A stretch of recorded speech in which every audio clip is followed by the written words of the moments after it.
I'd like to welcome you to the start of another large oil painting. So this is going to be a painting that we're going to continue to develop for a couple videos.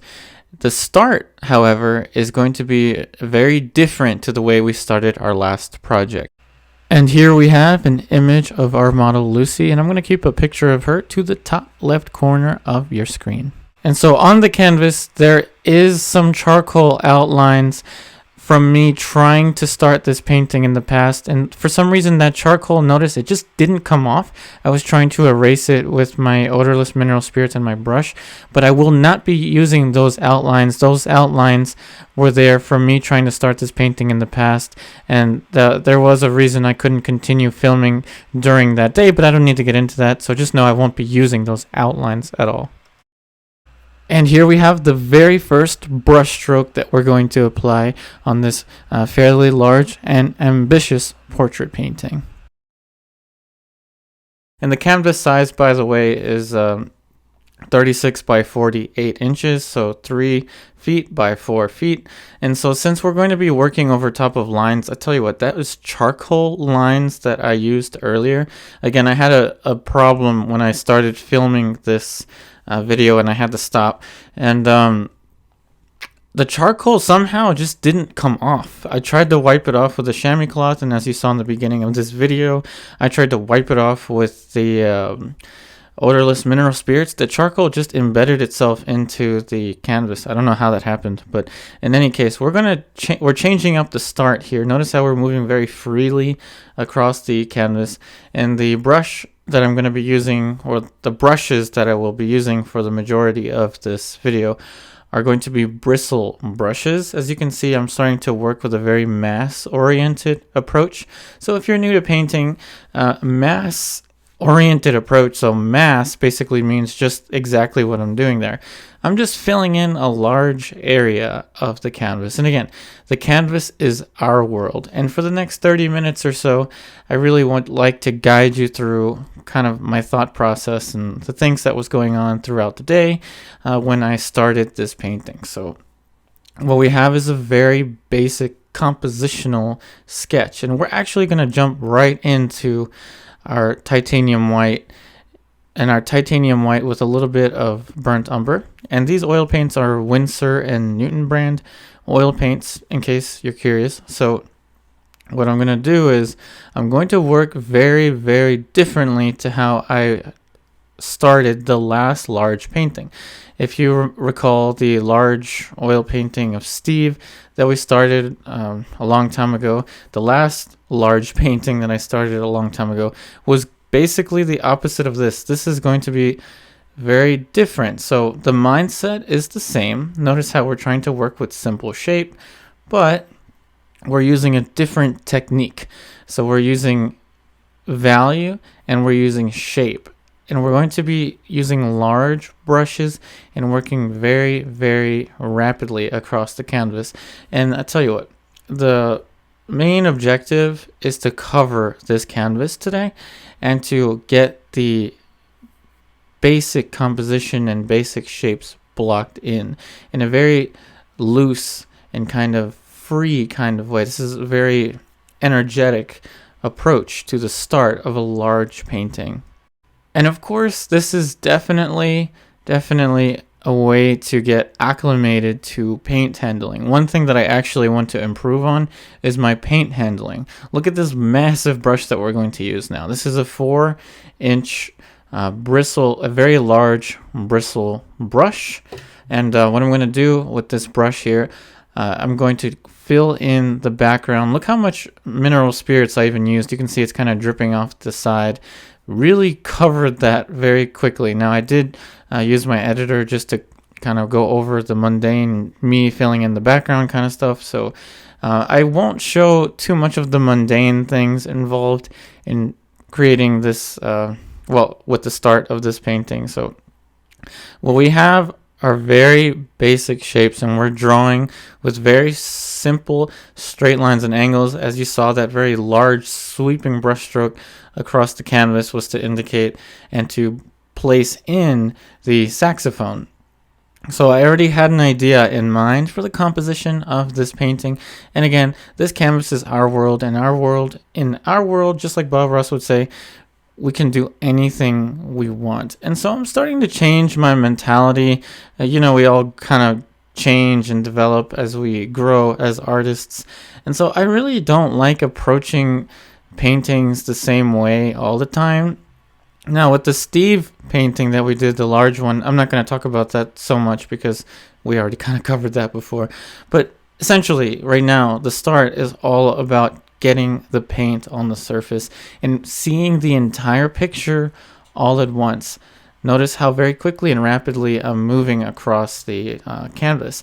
Now, the real thing that's helping me out, I'm going to let you in on a little secret here. The big thing that's helping me out is the fact that I'm tricking my mind into thinking that I'm doing a linear block in, a very careful linear block in. And remember, linear just means lines. Now, most of you are more comfortable working with line than with shape in this kind of fashion. Now, that's a big assumption, but at least from most of the comments I've read, most folks are very they really like the classical approach where you start out with lines and things like that. So this is the same kind of mentality. So again, I'm going to be telling you a little trick here. This is the same kind of mentality.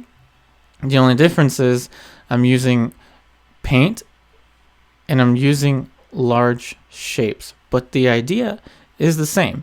So the idea is locking in a basic shape for where the head is going to fit onto the canvas, where the arms are going to fit. And look at these large sweeping lines that I was making in the start of this painting. Now, another thing is that there's a lot of energy involved in the start of this painting in particular. This painting in particular, I really wanted to just attack the canvas. You really see me moving very rapidly here because, again, I don't want to do the same thing over and over again with all of my paintings, especially in the start of the painting. So this is definitely the most ambitious start you've probably ever seen me create. Now, I am moving very quickly.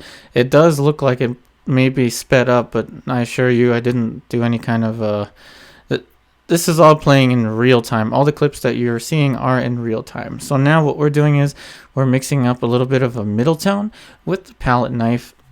And I'm working on a large sheet of glass, by the way.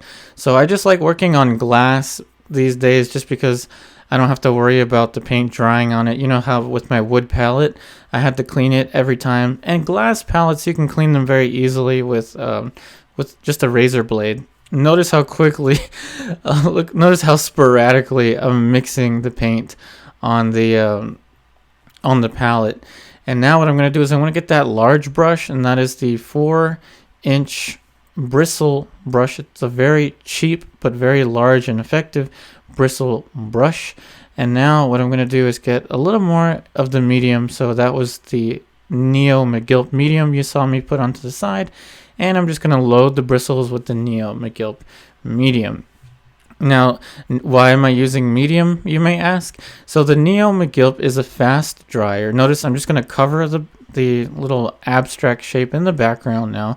No need to show you all of the filling in of the background. So the Neo Megilp medium is going to help the paint dry very, very quickly. And this is a painting that I'm going to want to work on in several layers. So that's why I'm using a fast dryer. So mediums really allows you to control the drying rate, or at least have an idea of the drying rate of your oil painting. And those of you that are curious as to how I'm using the photo reference, there you saw on the corner of the screen was the little TV screen that I'm using that is connected to my laptop. So just so you know that I don't have a photo reference like right next to the painting. So that's how I'm using the photo reference in case you're curious. Now then, back to the painting. So what I'm trying to figure out now is how much information I want to place onto the face. Now here's the basic idea. Here's the goal that I had in mind at this stage. So at this stage, I realized that I there was no way I would be able to perfectly draw out the features of the face. And I've been playing around with this idea in my head of just trying to observe everything all at once. And that is observing the large shapes all at once. This is a relatively new idea in my mind these days. So you can see how the paint is very forgiving. It's very easy to move around, and tell you what, there's really not that much medium involved in these brush strokes. Notice we're wild, very, very wild in the application of these brush marks. The idea is to keep the shape simple and easy, and you know what I'm going to say, right? Keep your shape simple and easy for you to understand, so that when the time comes to make changes, those changes are simple and easy to manage. But I'm trying to push that even further. I'm trying to push myself in painting every single day. Every single day that I can be in the studio is a day I can have fun, and is a day that I can learn. And the same applies to you. Now then, in your own painting, do you find that you're a little bit timid with the start of the portrait? Do you find that the awkward stage of the portrait tends to bother you? Meaning, when we're starting a face, most of us are too afraid to do something like this, where we're kind of just throwing in almost cartoon-like shapes. One brush stroke for one eye, one brush stroke for the other eye, a brush stroke for the eyebrows, and a brush stroke for the nose, for the simple indications. Now, we're moving very bravely across the canvas and throwing in a little shape for the mouth. If you've ever played Crash Bandicoot, the little guy with the mask, this looks like the guy from Crash Bandicoot with the mask. And of course, I'm not talking about the model, I'm talking about the painting. So don't get me confused when I make fun of my painting, not the model. Now, in any case, remember that oil paint is very forgiving, and I think it's a good idea to push yourself to areas that you may have never been at before in painting. So what do I mean by that? So what I mean is that right here at this stage in the painting, this was the stage in the painting where I knew that this would be the moment that I would have to really test myself. Trust in my linear drawing ability, my ability to draw with just simple lines, and now transition that type of thinking into working with shapes of value. Now, you may be wondering, well, if you're working in this way, why aren't you just using color right away? And the real reason is that if I were to use color in the beginning, it will take forever for the paint to dry. So I am using a lot of paint, a lot of burnt umber, and a lot of titanium white, but mostly burnt umber, to be honest. Now, another advantage to working in this way is that you don't have to worry about color at all. And this is a very kind of constructive type process. Think about building a house. You wouldn't start out with, well, I want my building or my house to be this exact color. That wouldn't be very useful now, would it? It would be more useful to know where you want to place the building. You want to know the location of the building. So how does that translate to the painting? So we want to know the location of the face, not necessarily dwell on the location of the features just yet. We have them kind of indicated, but they don't need to be locked in just yet, okay? So just like when we're building a house or some kind of structure, we want to know where the real estate is going to be. Where are we going to construct all of this stuff? So that's the stage that we're at right now. And that's going to be kind of the stage that we'll be in for the majority of today. It does take quite a long time to figure out where we want to place things, but we will get into more structure within the face than this, of course. So you saw me with that large brush very easily just chop right into the side of the hair. And again, there's a lot of freedom. There's a lot of movement. There's a lot of energy. Not all of these brush strokes are going to show in the end result of today's sitting, but they will all be kind of part of the constructive dialogue involved in the start of this painting. And again, very free, very easily. We're moving across the surface, looking at the large shapes. Now again, there's going to be something very useful about the way that we're moving the paint around. Now notice that we've sculpted out even more planes. If you're new to painting, a plane is just a two-dimensional concept of a flat sheet in three-dimensional space, just like your canvas. Imagine your canvas or your drawing pad or whichever surface you're working on in space. That is a plane. So again, each plane change is indicated by a value change within the light shapes of the face.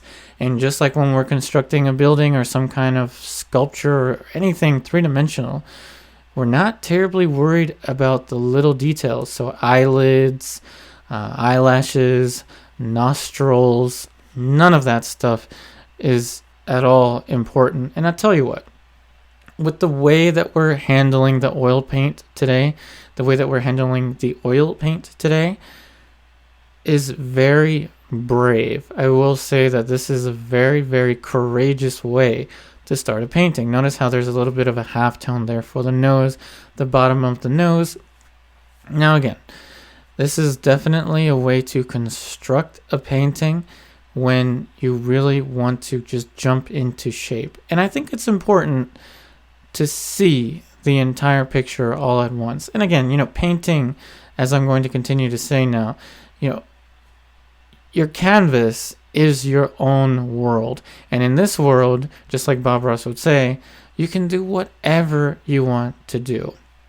Now, in this case, I'm not terribly worried. I'm just trying to liberate my mind from the daunting task of trying to get the perfect photographic rendition of the model on the portrait. I'm going to build all of the structures surrounding the portrait, but the end result doesn't need to be a perfect photographic rendition of the model. Remember, you're creating a painting. It's almost like visual poetry, even at this stage. And again, the start of any painting is really when you embark on an epic journey. Each painting in itself is a journey. And I should say, with the camera angle, just looking at the camera angle right now, I did have to move the camera to a little bit of an angle, just because when I was filming at this stage, I noticed that the painting was glaring too much, at least on the face. So remember, glaring is just when the paint just starts to shine or reflect light. So that is what I did. That's why the canvas looks, or the face looks a little bit distorted. It's because the camera is off to the side. But in any case, what you're seeing is a very free, a very kind of poetic way of moving across the shapes. And we're thinking about the large underlying structure in terms of the real estate that the face is taking up relative to the rectangle of the canvas. And each halftone that we're placing down, notice these little halftones here, are being placed in to start to sculpt out the large planes, the large structures. But I tell you another secret. The more and more I create these portraits, the more and more I make these paintings, the more and more I realize that it's kind of defeating to finish the outline too early on. And that's a weird kind of place to be in, isn't it? Because usually when you start a portrait, you want to make it as perfect as possible. You want to finish each little contour, each little outline, because it makes you feel good to see all of that stuff. Well, in painting, the more and more you progress, the more and more you realize that it's not that important to get the final outline right away as it is to get the basic underlying shapes. And you'd be surprised at the way paintings can look from a distance when those large underlying shapes are well understood. You'd be surprised at the way that the painting will carry itself across the room. Not only that, but it's also just more fun. So I'm going to be very honest with you. It's just more fun to work in this kind of way. At least more fun these days for me. Some days I might actually want to do a transfer drawing again, or I may want to do a very careful grisaille and then color it in later. But for the start of this painting, I wanted to break away from that kind of mentality. So again, with the start of this painting, I'm using very large brushes, and I'm using much larger brushes for the task than need be. And here we're starting to put in just a little accent for the mouth, but I'm not going to show you too much of the mundane stuff involved in filling in the portrait. You've seen tons of that in my previous videos. This is really about the experience of painting each and every day. I really want to give that experience to you. So now then, we're going to start to look at each little contour around the arm. And I'm just trying to relate all of these shapes to one another. I do realize I need a haircut, so just bear with me with my crazy hair. My hair tends to grow really fast. But in any case, after standing back, notice how I'm just putting in all of these outlines. After standing back, this was one of the first times I was ever actually really happy with the start of one of my paintings. And this was a start, and this is a start, should I say, that was wild. Just going in there with paint and just seeing everything all at once. And this is very much kind of an experimental way for me to work. I was never taught to paint in this kind of fashion, ever. So again, this is very new to me, and I really am excited to present this footage with you. Now, if you'll notice the past few days, the audio, you notice my mouth isn't moving in the image. So basically, you're seeing me in my natural element. And my natural element is when I'm just presented with my canvas and my paints. My mouth is closed, my eyes are focused, my mind is 100% working on the painting. And so you'll notice I'm much faster when I paint without talking. So I know many of you like my videos, in particular the one series of Steve. I keep mentioning the Steve painting. I talked you through the entire thing as I was painting, but as a consequence, the painting ended up taking much longer, nearly 6 weeks. It probably even took like 2 weeks to get to the point where the painting is at. At this point, I think it wasn't even a couple hours that went by for the painting to get to this level of development. So I really want to share my true self with you, and in particular, how I actually paint in my natural element. So again, in my natural element, I'm not painting and talking, I'm just painting and I'm observing shape. And now we're going to enter one of the most troublesome areas in every painting for me, and that is the hands. And believe it or not, I have been practicing drawing hands and simple basic charcoal studies of hands off camera, just to get a little more knowledge of how to do it. And one thing I'm starting to realize with the hand is it's just like the portrait. That's why I've been struggling. The hand is just like the portrait. Spend as much time and give yourself as much time to relax with the hand as you do with the portrait. And I'm talking about the face when I say the portrait. Now then, keeping this large mass very well simplified. I don't even care about the fingers, even though I'm starting to put in brush strokes to separate and differentiate, say, the pinky. It's not about the fingers. It's about the large underlying mass. And that large mass has a particular dimension to it with respect to the face. But again, this is visual poetry in my mind. This is not me trying to copy the photo reference. This is not me trying to create a perfect photographic rendition of the model. We are artists. We are painters. And in particular, when you're a representational painter, so when you paint things that look like things, there is a fine balance between copying, interpreting, and basically everything in between.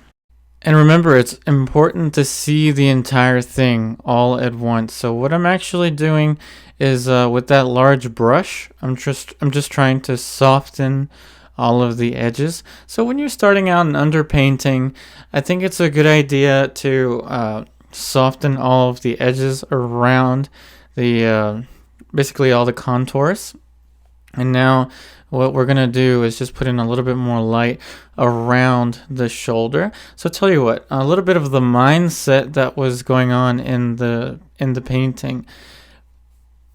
Here's something new. So when you're starting out in underpainting, and this is something I'm kind of learning as I go, when you're starting out in underpainting in this kind of way, I challenge you to stay as far back as possible and to always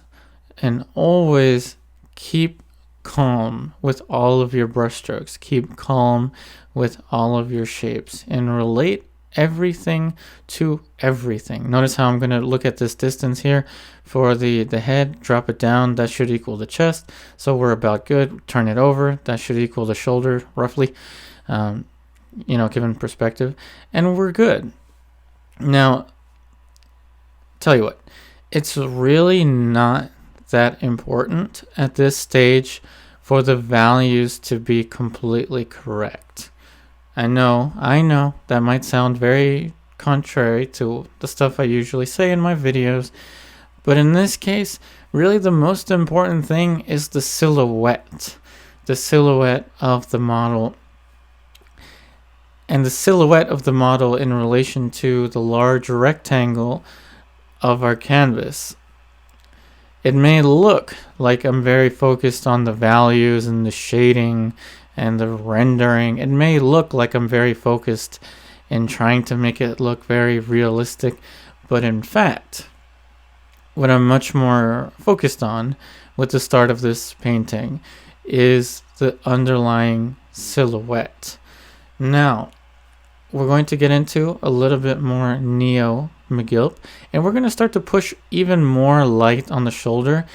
And I tell you what, when I say that you don't need to worry that much about the values, I do think it's important to maintain your differentiation between light and shadow.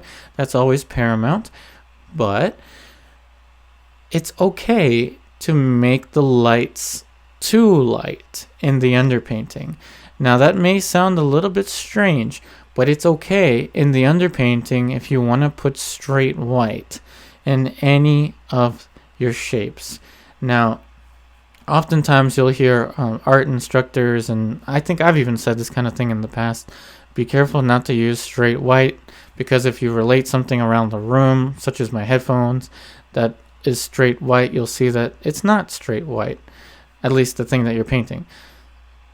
And that actually isn't that important in the underpainting. We're even going to make it that much lighter. And oh, by the way, I am using more Neo Megilp with the titanium white, just because titanium white dries a little bit more slowly. But notice that's pretty much very close to just using straight white onto the canvas. Now, the important thing to note is that if you're going to be working in layers, it's okay to use straight white. But if you're going to try to make a one-sitting painting, then you might want to be careful with using straight white. But the reason being is that when you're going to be layering and you have straight white, that's actually okay, because as you build more successive layers onto your oil painting, you'll find that it's actually easier to work darker with your layers than to work lighter, at least in my opinion. Now, what on earth are we doing with this hand here? So again, I always struggle with hands, and that's just, that's life. But I'm never going to let that stop me from trying to create the paintings that I want to create. And in particular, I'm much more focused on the placement of the large mass for this hand. And when this layer dries, if I want to, I can come right back in with some simple outlines, such as this one over here, and then just make it even more exact.